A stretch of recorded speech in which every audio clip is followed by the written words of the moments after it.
Everyone, welcome back to my new vlog, welcome back to my channel. Hopefully आप सब खैरियत से होंगे। अच्छा जी, आज का जो मेरा दिन था ना बहुत ही कोई फास्ट गुज़रा। एक्चुअली मेरी आज क्लास थी और मैं काफ़ी लेट हो गई, ऊपर से रोज़ा भी था। खैर घर वापस आके मैंने जल्दी से इफ्तारी का सोचा कि भाई अब क्या बनाऊं, क्योंकि टाइम कम था और मैं काफ़ी लेट हो गई थी। सो फिर जल्दी से मैंने क्विकली रेसिपीज़ ही पकड़ी।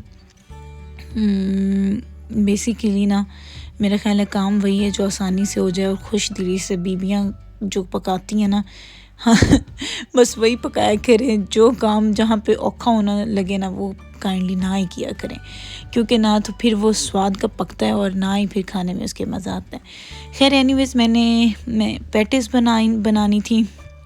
पफ पेस्ट्री मेरे पास पड़ी हुई थी। सो मैंने कहा एक्सपायर ना हो जाए कहीं, अभी उसके खैर 1 वीक एक्सपायरी का पड़ा भी था, बट स्टिल आई डिसाइडेड कि चलें जी एक क्विकली पफ पेस्ट्री। तो मैंने उसका बैटर तैयार किया जल्दी से। उसका जो मिक्सचर था उसमें फिलिंग थी। अच्छा मैंने ना चिकन और वेजिटेबल की फिलिंग की है।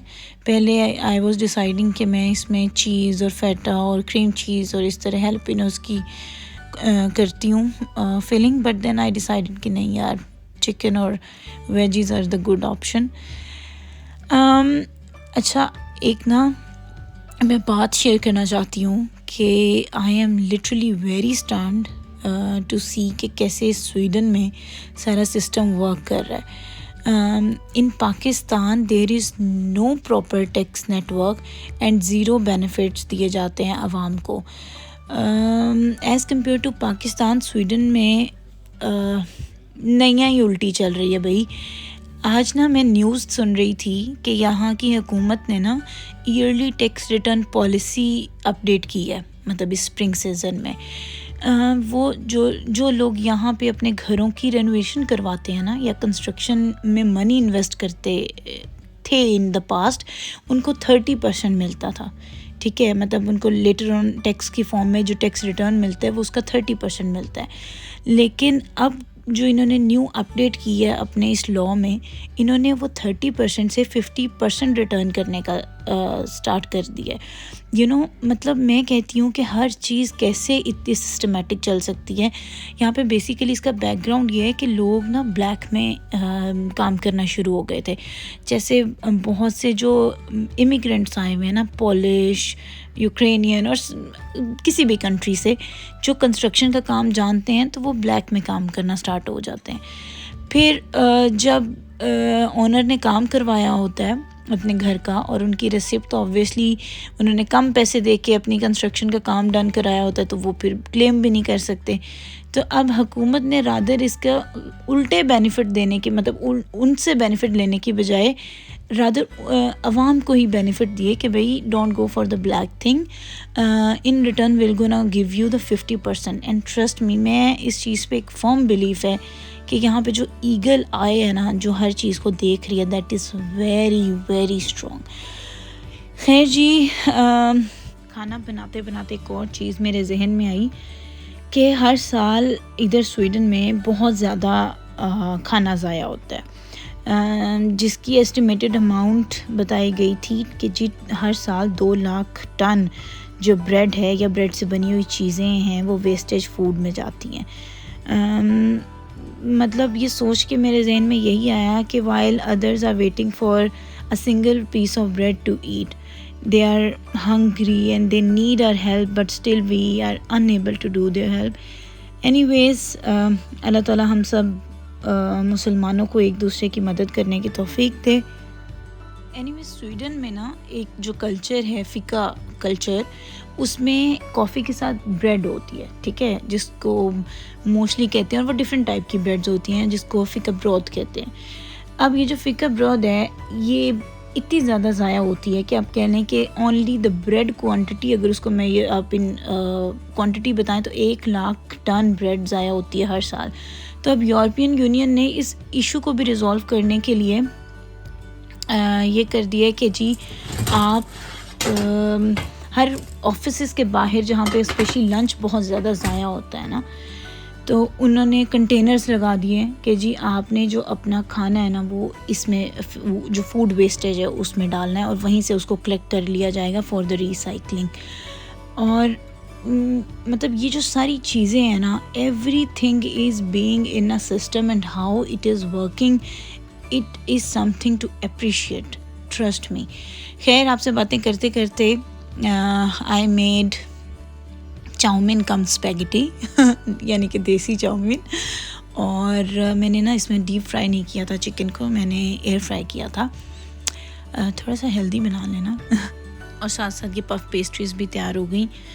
खैर अच्छा, आज मैं ना आपसे एक और न्यूज़ शेयर करती चलूँ कि ऑक्सफोर्ड यूनिवर्सिटी में ना एक रिसर्च होती है जिसमें पूरी दुनिया के तमाम जो ममालिक हैं ना उनका जायज़ा लिया जाता है और उसमें रहने वाले लोगों का इंटरव्यू होता है और उनकी लाइफ को देखा जाता है और फिर एक रिपोर्ट तैयार की जाती है जिसको वर्ल्ड हैप्पीनेस इंडेक्स कहते हैं। और वो रिपोर्ट के जो है वो बेसिकली उस कंट्री के रहने वाले बाशिंदों की लाइफ और उनके जो regarding their country and their government how they are feeling, उसके ऊपर वो बेस्ड होती है।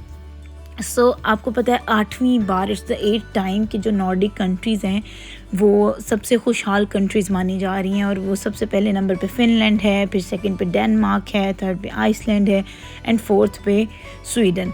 अच्छा, you know sometime you feel blessed कि अल्लाह ताला आपको जब नेमतें देता है तो शायद पहले आपको एहसास नहीं होता, but later on you feel कि नहीं, अल्लाह ताला इज़ द बेस्ट प्लानर। तो आपके लिए जो भी डिसीजन होता है, जो भी फ़ैसला अल्लाह ताला ने किया होता है वो हमेशा से बेहतरीन ही होता है। खैर एनीवेज़, 5th नंबर पे आ जाता है जापान, 23rd नंबर पे उस इंडेक्स के मुताबिक ब्रिटेन, 24th पे अमेरिका और 108 पे हमारा प्यारा वतन अज़ीज़ पाकिस्तान। अच्छा, जो 126 नंबर पे है ना वो इंडिया है और अफ़गानिस्तान की जो पॉपुलेशन है ना, ये सबसे ज़्यादा नाखुश लोग जो पाए जाते हैं वो अफ़गानिस्तान में। They are not happy with their government and their country and things like that. अच्छा, मेरा अफ्तारी की जो थी, जो मुझे यही शक था कि मैं कहीं लेट ना हो जाऊं, वो भी टाइम से हो गया अल्हम्दुलिल्लाह। चाउमीन बन गया, पफ पेस्ट्रीज बन गई, जूस बन गया। मैं एक्चुअली ग्रेप जूस बनाती हूँ आजकल, तो बहुत मज़े का बनता है। तो जी मैंने फिर किचन वाइंड अप कर लिया, साथ ही मैंने सेंटेड कैंडल ऑन कर दी क्योंकि यू नो जितनी भी वो खाना बनाने की स्मेल वगैरह होती है वो नीट हो जाती है, मतलब वो ख़त्म हो जाती है, सब you know all refresh and Set Wet हो जाते हैं। अच्छा, एक ना जो आप जब से मैं स्वीडन आई हूँ और एक जो मैं सुन रही हूँ सबकी बातें वो, और या फिर जो चीज़ें मैंने ऑब्ज़र्व की हैं कि यहाँ पे ना अगर आपका जो टेम्परेचर है इन समर वो 25 डिग्रीज़ टू 28 के दरमियान में अगर वेरी कर जाता है ना, तो यहाँ पे जी AC ऑन हो जाते हैं 18, मिनिमम 18 पे या 16 पे।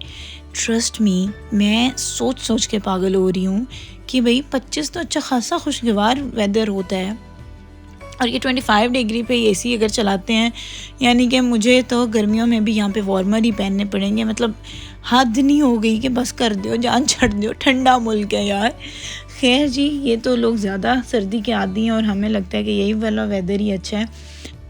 अच्छा, एक और न्यूज़ जो है वो ये है कि स्वीडन में गवर्नमेंट ने बिजली के जो बिल है ना उसमें बहुत ज़्यादा, यानी कि काफ़ी हद तक रिडक्शन की है, स्प्रिंग भी में भी, समर में भी और ऑटम के लिए भी। ठीक है, यानी कि 3 वेदर जो हैं वो आपके जो बिल हैं वो बहुत मुनासिब आएंगे बिजली के। तो यहाँ पे तो ऑलरेडी बिजली वैसे भी सस्ती है। सो मैं यही सोच रही थी कि हमने तो जो वायरल एक वो मौलाना साहब का ज़मज़म पढ़ो और मीटर के ऊपर जाके लिख दो, उसके लिखे बगैर ही भाई यहाँ पे स्वीडन की हुकूमत ने तो काम कर दिया। यानी कि वहाँ पे पढ़ा गया मौलाना साहब ने, लेकिन अमल यहाँ पे हो रहा है बिजली के बिल कम आने का। खैर एनीवेज़, चलें जी, इसी के साथ आज की वीडियो में एंड करती हूँ एंड दुआ में याद रखें। एंड छोटा सा मैसेज टू एवरीवन कि सड़िया ना करो, अगे बढ़िया करो, ताकि ताड़ा नाम भी ऑक्सफोर्ड की जो यूनिवर्सिटी की रिसर्च है ना उसमें आ जाए कि भाई फलां मुल्क के लोग भी बहुत खुशहाल हैं। Anyways, I have attached Stockholm city tour, so do watch it as well and मिलते हैं नेक्स्ट व्लॉग में। अल्लाह हाफिज़।